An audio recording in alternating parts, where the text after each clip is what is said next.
Number 105 سورۃ الفیل، آیت number 1۔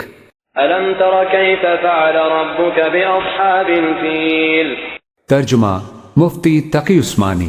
کیا تم نے نہیں دیکھا کہ تمہارے پروردگار نے ہاتھی والوں کے ساتھ کیسا معاملہ کیا؟ تفسیر مفتی تقی عثمانی۔ یہ ابرہہ کے لشکر کی طرف اشارہ ہے جو کعبے پر چڑھائی کرنے کے لیے ہاتھیوں پر سوار ہو کر آیا تھا۔ ابرہہ یمن کا حکمران تھا اور اس نے یمن میں ایک عالی شان کلیسا تعمیر کر کے یمن کے لوگوں میں یہ اعلان کرا دیا کہ آئندہ کوئی شخص حج کے لیے مکہ مکرمہ نہ جائے اور اسی کلیسا کو بیت اللہ سمجھے۔ عرب کے لوگ اگرچہ بت پرست تھے لیکن حضرت ابراہیم علیہ السلام کی تعلیم و تبلیغ سے کعبے کی عظمت ان کے دلوں میں پیوست تھی۔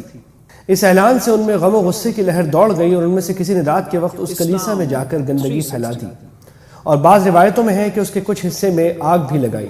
ابرہہ کو جب یہ معلوم ہوا تو اس نے ایک بڑا لشکر تیار کر کے مکہ مکرمہ کا رخ کیا۔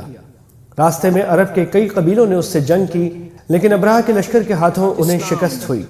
آخرکار یہ لشکر مکہ مکرمہ کے قریب مقبس نامی ایک جگہ تک پہنچ گیا، لیکن جب اگلی صبح اس نے بیت اللہ کی طرف بڑھنا چاہا تو اس کے ہاتھی نے آگے بڑھنے سے انکار کر دیا، اور اسی وقت سمندر کی طرف سے عجیب و غریب قسم کے پرندوں کا ایک غول آیا اور پورے لشکر پر چھا گیا۔ ہر پرندے کی چونچ میں 3 کنکر تھے جو انہوں نے لشکر کے لوگوں پر برسائے۔ ان کنکروں نے لشکر کے لوگوں پر وہ کام کیا جو بارودی گولی بھی نہیں کر سکتی تھی۔ جس پر بھی یہ کنکری لگتی اس کے پورے جسم کو چھیدتی ہوئی زمین میں گھس جاتی تھی۔ یہ عذاب دیکھ کر سارے ہاتھی بھاگ کھڑے ہوئے۔ لشکر کے سپاہیوں میں سے کچھ وہیں ہلاک ہو گئے اور کچھ جو بھاگ نکلے وہ راستے میں مرے، اور ابرہہ کے جسم میں ایسا زہر سرایت کر گیا کہ اس کا ایک ایک جوڑ گل سڑ کر گرنے لگا۔ اسی حالت میں اسے یمن لایا گیا اور وہاں اس کا سارا بدن بہہ بہہ کر ختم ہو گیا، اور اس کی موت سب سے زیادہ عبرتناک ہوئی۔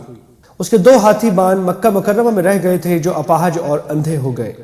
یہ واقعہ حضور اقدس صلی اللہ علیہ وسلم کی ولادت باسعادت سے کچھ ہی پہلے پیش آیا تھا، اور حضرت عائشہ اور ان کی بہن حضرت اسماء رضی اللہ عنہما نے ان 2 اندھے اپاہجوں کو دیکھا ہے۔